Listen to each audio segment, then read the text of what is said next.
दोस्तों आप लोगों का स्वागत करते हैं आपका अपना YouTube चैनल SEP बाय अभिषेक सुमन। दोस्तों हम लोग इस क्लास के अंदर अभी 7 अक्टूबर 2022 के इम्पोर्टेंट करंट अफेयर्स का क्लास को मैं करने वाले। दोस्तों ये क्लास आप लोगों के लिए सभी प्रकार की कॉम्पिटिटिव एग्जाम्स के लिए अति आवश्यक होगा। दोस्तों ये इस क्लास में आप लोग शुरू से लेकर अंत तक बने रहिएगा। इस क्लास में आप लोगों को करंट अफेयर्स के साथ साथ में हम स्टैटिक जीके को भी क्वेश्चन को डील करेंगे।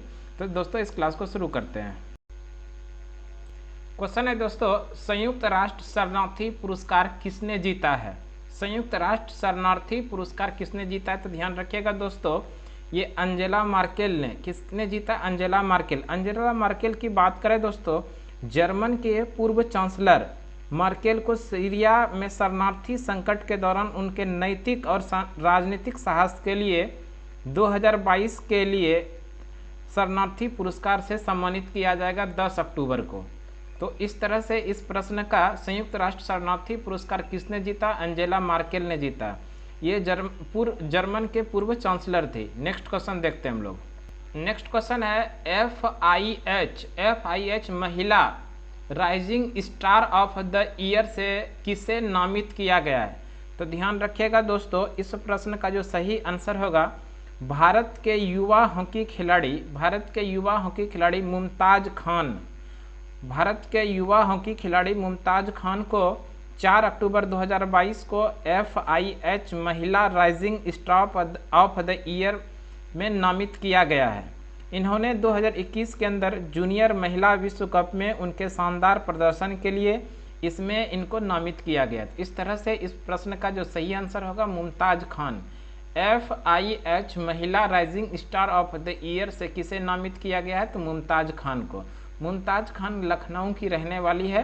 इन्होंने 2021 के अंदर अंडर 19 महिला विश्व कप के अंदर शानदार प्रदर्शन करी थी। इन्हीं को देखते हुए इसको FIH महिला rising star of the year से नामित किया गया। नेक्स्ट क्वेश्चन देख लेते हैं हम लोग।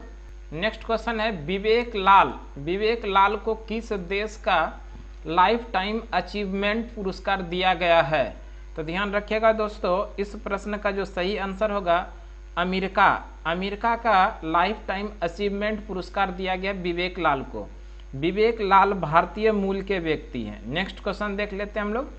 नेक्स्ट क्वेश्चन है दोस्तों, भारतीय रेलवे ने कितने मेल एक्सप्रेस ट्रेनों को सुपरफास्ट श्रेणी में परिवर्तित किया है? ये 500 ट्रेन है। 500 Indian railways convert 500 mail express train to superfast category. तो इस तरह से ध्यान रखिएगा, भारतीय रेलवे ने 500 मेल एक्सप्रेस ट्रेनों को सुपरफास्ट श्रेणी में परिवर्तित किया है। दोस्तों हम लोग बात कर लेते हैं रेलवे। तो वर्तमान समय में भारत में कितने रेलवे जोन है? तो 18 रेलवे जोन है। वर्तमान समय में भारत में रेलवे 18 जोन है। सबसे नवीनतम रेलवे जोन जो है वो विशाखापट्टनम रेलवे जोन। हम लोग बात कर लेते हैं रेलवे। भारत में रेलवे की शुरुआत कब हुई? 16 अप्रैल 1853 ईस्वी को। भारत में रेलवे की शुरुआत 16 अप्रैल 1853 को। कहाँ से कहाँ के बीच? तो ध्यान रखिएगा, मुंबई से थाने के बीच में। कितना किलोमीटर चली थी? 34 किलोमीटर। और इस रेलगाड़ी का नाम था ब्लैक ब्यूटी। इसको भी ध्यान रखिएगा, रेलगाड़ी का नाम ब्लैक ब्यूटी। भारत में सबसे पहली बार रेल किसने चलवाई? तो ध्यान रखिएगा, डलहौजी ने। भारत में पहली बार रेलगाड़ी किसने चलवाई? डलहौजी ने। तो इस तरह से कुछ एक्स्ट्रा क्वेश्चन भी बता दिए दोस्तों रेलवे से संबंधित। नेक्स्ट क्वेश्चन देख लेते हैं हम लोग। नेक्स्ट क्वेश्चन है, राज्य के आई मंत्रियों का डिजिटल इंडिया सम्मेलन कहाँ संपन्न हुआ? तो ध्यान रखेंगे, ये दिल्ली के अंदर संपन्न हुआ। 1 से 3 अक्टूबर के बीच राज्य के आई मंत्रियों का डिजिटल इंडिया सम्मेलन संपन्न हुआ दिल्ली के अंदर। इसकी बैठक कहाँ पर हुई? दिल्ली में। कब से कब? 1 अक्टूबर से लेकर 3 अक्टूबर के बीच। नेक्स्ट क्वेश्चन देखते हैं हम लोग। नेक्स्ट क्वेश्चन है, विश्व शिक्षक दिवस कब मनाया जाता है? 5 अक्टूबर को प्रत्येक वर्ष विश्व शिक्षक दिवस मनाया जाता है 5 अक्टूबर को। ध्यान रखिएगा, अगर हम लोग बात करें राष्ट्रीय शिक्षक शिक्षक दिवस 5 सितंबर को मनाया जाता है। 5 सितंबर को राष्ट्रीय शिक्षक दिवस मनाया जाता है। वैसे हम लोग बात कर लें विश्व शिक्षक दिवस 2022। विश्व शिक्षक दिवस 2022 का जो थीम है वो थीम है दोस्तों शिक्षा का परिवर्तन। शिक्षकों के साथ शुरू होता है। शिक्षा का परिवर्तन शिक्षकों के साथ शुरू होता है, ये 2022 के विश्व शिक्षक दिवस का थीम है। और 1994 ईस्वी से यूनेस्को के द्वारा 5 अक्टूबर को विश्व शिक्षक दिवस मनाने की घोषणा किया गया है। कब से मनाया जाता है? तो 1994 से विश्व शिक्षक दिवस मनाया जाता है 5 अक्टूबर को। इसकी घोषणा किसके द्वारा किया गया है? तो यूनेस्को के द्वारा। 2022 में थीम क्या है? तो थीम ध्यान रखेंगे, शिक्षा का परिवर्तन शिक्षकों के साथ शुरू होता है। नेक्स्ट क्वेश्चन देख लेते हैं हम लोग। नेक्स्ट क्वेश्चन है, राष्ट्रपति द्रौपदी मुर्मू ने महिला उद्यमों के लिए हर स्टार्टअप प्लेटफॉर्म लॉन्च किया। यह किस विश्वविद्यालय द्वारा बनाया गया है? तो ध्यान रखिएगा दोस्तों, यह जो बनाया गया है गुजरात विश्वविद्यालय के द्वारा बनाया है, गुजरात विश्वविद्यालय। राष्ट्रपति द्रौपदी मुर्मू ने 4 अक्टूबर को गुजरात के विश्वविद्यालय अहमदाबाद द्वारा बनाए गए महिला उद्यमों के लिए स्टार्टअप प्लेटफॉर्म हर स्टार्ट लॉन्च किया है।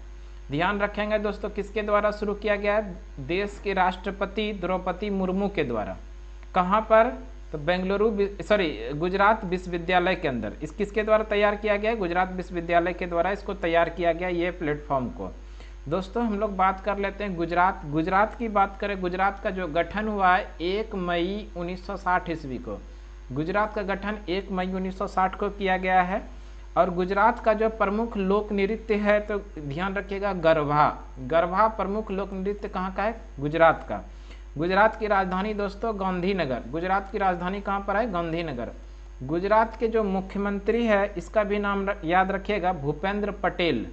भूपेंद्र पटेल गुजरात के मुख्यमंत्री है, भूपेंद्र पटेल। और गुजरात के जो राज्यपाल है ये भी ध्यान रखिएगा, आचार्य देवव्रत गुजरात के राज्यपाल हैं। तो इस तरह से दोस्तों गुजरात के कुछ इंपॉर्टेंट क्वेश्चन को बता दिए। नेक्स्ट क्वेश्चन देख लेते हैं हम लोग। नेक्स्ट क्वेश्चन है, विश्व पशु दिवस कब मनाया जाता है? विश्व पशु दिवस प्रत्येक वर्ष कब मनाया जाता है? तो दोस्तों ध्यान रखिएगा, विश्व पशु दिवस प्रत्येक वर्ष 4 अक्टूबर को मनाया जाता है। प्रत्येक वर्ष विश्व पशु दिवस 4 अक्टूबर को मनाया जाता है दोस्तों। और 2022 के अंदर जो थीम रहा विश्व पशु दिवस का, साझा ग्रह है। क्या थीम रहा? साझा ग्रह है। साझा ग्रह 2022 का विश्व पशु दिवस का थीम है। नेक्स्ट क्वेश्चन देख लेते हैं हम लोग। दोस्तों करंट अफेयर के साथ साथ में हम लोग कुछ एक्स्ट्रा फैक्ट यानी भारत की शास्त्रीय भाषा जो है उसको भी थोड़ा डिटेल से देख लेते हैं। वर्तमान में 6 भाषाओं को 2004 से 2014 तक शास्त्रीय भाषा का दर्जा प्रदान किया गया, जो इस प्रकार से है। सबसे पुरानी शास्त्रीय भाषा तमिल है, जिसका 2004 से तमिल को शास्त्रीय भाषा का दर्जा दिया गया। उसके बाद संस्कृत है, जिसको 2005 से शास्त्रीय भाषा का दर्जा दिया गया। उसके बाद कन्नड़ है, 2008 से इसको शास्त्रीय भाषा का दर्जा दिया गया। तेलुगु को 2008 से शास्त्रीय भाषा का दर्जा दिया गया। मलयालम 2013 से शास्त्रीय भाषा का दर्जा दिया गया। ओडिया जिसको 2014 से शास्त्रीय भाषा का दर्जा दिया गया है। तो इस तरह से दोस्तों 6 शास्त्रीय भाषा है भारत में, तमिल, संस्कृत, कन्नड़, तेलुगु, मलयालम और ओडिया सबसे नवीनतम ओडिया है और सबसे पुरानी शास्त्रीय भाषा तमिल है। और इसके साथ में हम लोग एक्स्ट्रा बात कर लेते हैं कि रेमन मैग्सेसे पुरस्कार 2022 जो दिया गया किनको किनको दिया गया। पहला याद रखेंगे सोधियारा छिम को कंबोडियाई मनोचिकित्सक है, इनको दिया गया है।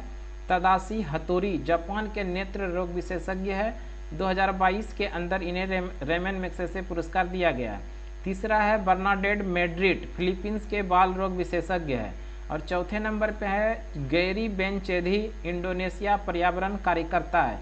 इन चारों व्यक्तियों को 2022 के अंदर रेमन मैग्सेसे पुरस्कार से सम्मानित किया गया। दोस्तों आज का क्लास हम लोग इतना ही रहने देते हैं। उम्मीद है कि आप लोगों को ये क्लास पसंद आया होगा। आज की क्लास के लिए इतना ही, तब तक के लिए धन्यवाद। अगली क्लास में फिर से मिलते हैं।